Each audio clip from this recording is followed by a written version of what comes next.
Realisht është alarm, sepse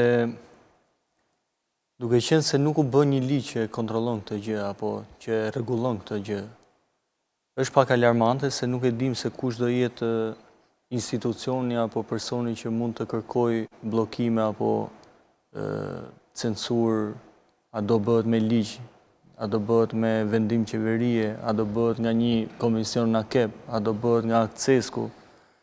Dhe shoh si problematike këtë gjë në këtë aspekt.